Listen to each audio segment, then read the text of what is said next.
Good Friday morning. Wake up, Charlotte to go. I'm Larry Sprinkle along with Chris Mulcahy. We did make it. Finally got to Friday. It's been another long week. There's so much going on. I tell you, this is one of those, the week that was and the weekend that will be. First of all, let's take a picture and show you the big view, beautiful sunrise out there. That's the good news. But with that sun comes the heat, right? Oh, my goodness. It's on the way again today. We're still talking about exceptional heat. We're talking about some way above average temperatures out there. And Chris, UV index way up there today. Yeah, so you know who you are. If you're fair-skinned Yeah. and you burn easy, you have 15 minutes to do whatever you need if you do not want to put on any precautionary sunscreen or all the above. But today is going to be one of those days that starts off sunny. We'll pick up a few of those cumulus clouds, and then eventually they'll bloom into other storms because we have another day in the upper 90s. Look at yesterday right there. Oh, my goodness. Yeah, 97 degrees is what we had yesterday. 99 in Columbia. Woo. So hard for us to hit 100 degrees, by the way. It doesn't happen all the time. Very difficult, but we're going to be close to it today. I wouldn't be surprised down there around Cheraw and Chesterfield County, Lancaster and me, touch the 100-degree mark, and we're going to be in the upper 90s. It just goes on and on. People go, is it ever going to end?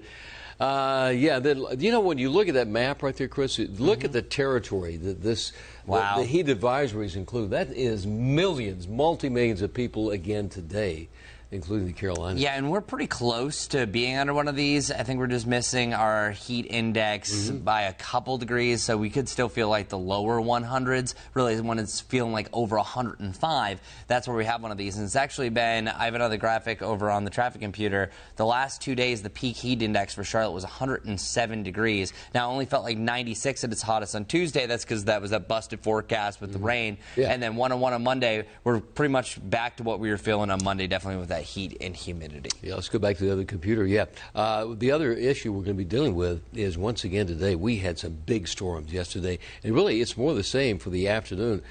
Wind is a major threat. Yes, and we saw that yesterday. Yeah. Yesterday was just absolutely littered with all of this activity, and it's going to be a similar timing. I think after 2 is where it starts to form in the mountains.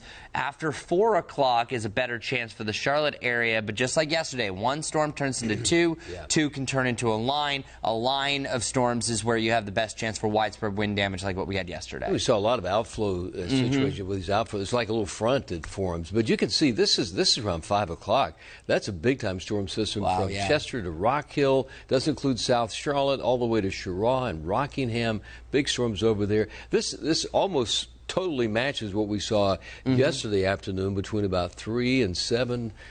That was a messy situation. That's a lot of territory covered by the medium threat for strong thunderstorms today. Yeah, medium threat for strong thunderstorms, surrounded by heat advisors. That's just been a mess. And it's all because of how hot and humid it is. That's just prime time fuel that we have across the area.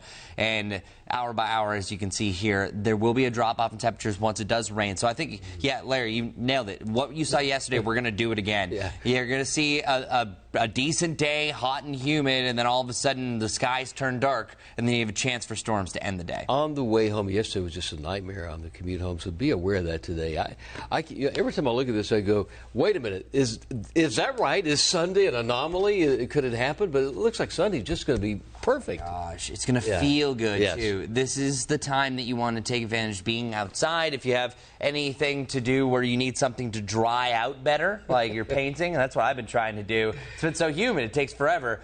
This is going to be drier weather, so we're not going to feel overly humid. And the good thing about next week, even though we are getting close to 100 degrees, we don't have the mugginess that we've had this week. So it's a little bit better. You're still going to be, it's still close to 100 degrees. Don't get me wrong. I'm splitting hairs here. I'm trying to look optimistically. It's like the sweat factor goes down 20%. Yeah, maybe, 20%, right? and maybe you'll feel 3 degrees cooler. So again, we're just trying to do whatever we can to get through this heat wave, but enjoy the cool down that we have this weekend just in time for Father's Day. Yeah, it's going to be a nice weekend, and reality strikes next week. That's it. That's it for our Wake Up Charlotte to go. Have a great weekend. We'll be back here Monday morning, very dark, very early, 4:30 a.m.